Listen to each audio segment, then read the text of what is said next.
ચાલો આજે એક એવી મજાની વાર્તા સાંભળીએ જે આપણે કદાચ બાળપણમાં સાંભળી જ હશે, પણ એની જે શીખ છે ને એ આજે પણ એટલી જ સાચી છે. વાર્તા છે હાથીભાઈ અને કીડીબેનની. તો વાત છે એક ખૂબ જ ગાઢ લીલાછમ જંગલની, જ્યાં ઊંચા ઊંચા ઝાડ હતા, જાત જાતના પશુપક્ષીઓ રહેતા હતા, અને બસ આ જ ધબકતા જંગલમાં આપણી વાર્તાના મુખ્ય પાત્રો પણ રહેતા હતા.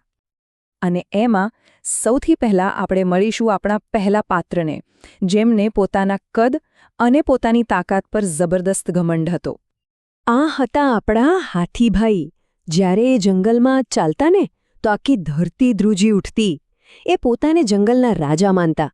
એમનું તો બસ એક જ માનવું હતું કે મારાથી મોટું અને શક્તિશાળી તો આખા જંગલમાં કોઈ છે જ નહીં.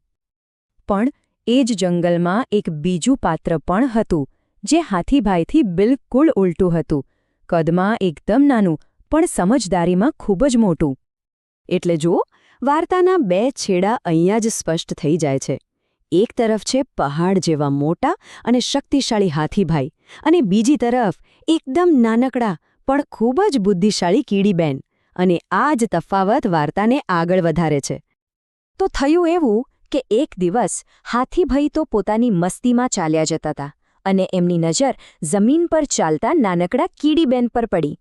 પોતાના કદના અભિમાનમાં હસીને બોલ્યા, "અરે કીડીબેન, તું તો કેટલી નાની છે! જો મારા પગ નીચે આવી ગઈ ને તો ખબર પણ નહીં પડે." પણ કીડીબેન હાથીના કદથી જરાય ડર્યા નહીં. એમણે બહુ જ શાંતિથી ઉપર જોઈને જવાબ આપ્યો, "હાથીભાઈ, કદ નહીં, સમજદારી મહત્વની છે." કેટલો નાનો જવાબ, પણ એમાં કેટલી મોટી વાત છુપાયેલી હતી. પણ કહેવાય છે ને કે સમય ક્યારે પલટો મારે એ કહેવાય નહીં, અને જંગલમાં તો ક્યારે કોની તાકાત કામ લાગશે એનું કંઈ નક્કી ન હોય. અને બસ પોતાના જ ઘમંડમાં આગળ વધતા હાથીભાઈનું ધ્યાન જ ના રહ્યું, અને એમનો ભારે ખંપગ એક ઊંડા દલદલમાં ફસાઈ ગયો. એમણે બહાર નીકળવા માટે બહુ જ તાકાત લગાવી, પણ જેટલી કોશિશ કરે એટલા જ ઊંડા ઉતરતા જાય.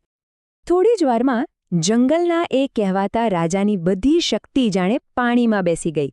એમના અવાજમાંથી ઘમંડ ગાયબ હતો, અને હવે હતો માત્ર ડર. તે જોર-જોરથી બૂમો પાડવા લાગ્યા, "બચાવો! કોઈ છે અહીં? મને આમાંથી બહાર કાઢો!" અને તમને ખબર છે આ બૂમ કોણે સાંભળી? એ જ નાનકડા કીડીબેને, જેમની થોડીવાર પહેલાં જ હાથીભાઈએ મજાક ઉડાવી હતી. કીડીબેને જોયું કે હાથીભાઈ તો બહુ મોટી મુસીબતમાં છે. એમણે જૂની વાત મનમાં જરાય ના રાખી. પરિસ્થિતિ જોઈને એમણે નક્કી કરી લીધું કે મદદ તો કરવી જ પડશે. એ તો તરત જ દોડી અને પોતાની હજારો બહેનપણીઓને, બીજી કીડીઓને ભેગી કરી. એમણે બધાને જોશથી કહ્યું, "ચાલો બહેનો, જલ્દી કરો, આપણે બધાએ ભેગા મળીને હાથીભાઈને બચાવવાના છે." જુઓ, કીડીબેનની સમજદારી અહીંયા જ દેખાય છે. એમની યોજના કેટલી સરળ પણ અસરકારક હતી. પહેલું કામ, બધી કીડીઓએ ભેગા થવાનું. બીજું, હાથીભાઈના પગની આજુબાજુથી માટી ખોદીને એને પોચી કરવાની. અને ત્રીજું, હાથીભાઈને બહાર નીકળવામાં મદદ કરવાની. બસ. અને પછી જે દ્રશ્ય સર્જાયું એણે સાબિત કરી દીધું કે અસલી તાકાત મોટા શરીરમાં નહીં, પણ એકતામાં હોય છે. હજારો, લાખો નાની નાની કીડીઓ એક સેનાની જેમ કામે વળગી ગઈ. દરેક કીડી પોતાના મોઢામાં માટીનો એક એક કણ ભરીને દૂર ફેંકવા લાગી. કલાકોની મહેનત પછી ધીમે ધીમે કાદવ ઢીલો પડવા લાગ્યો, અને હાથીભાઈએ એક છેલ્લો જોરદાર ધક્કો મારીને પોતાનો પગ બહાર કાઢી લીધો. બહાર નીકળ્યા પછી હાથીભાઈની આંખોમાં શરમ હતી. એમનું માથું ઝૂકી ગયું હતું. એમણે કીડીબેન સામે જોઈને ખૂબ જ નમ્રતાથી કહ્યું, "કીડીબેન, મને માફ કરી દેજે. આજે તે મારી આંખો ખોલી નાખી. તે મને એક બહુ મોટો પાઠ ભણાવ્યો." કીડીબેને હસીને બહુ સરસ જવાબ આપ્યો, "એમાં માફી શું માંગવાની હાથીભાઈ? આપણે બધા એક જ જંગલના રહેવાસી છીએ. અહીં કોઈ નાનું નથી, કોઈ મોટું નથી, દરેકનું પોતાનું મહત્વ હોય છે."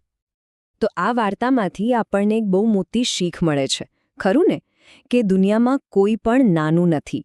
દરેકનું પોતાનું મહત્વ છે, અને આપણે ક્યારેય કોઈને એના કદ કે દેખાવ પરથી ઓછા ન આંકવા જોઈએ, કારણ કે સાચી શક્તિ એ એકતા અને સમજદારીમાં જ રહેલી છે.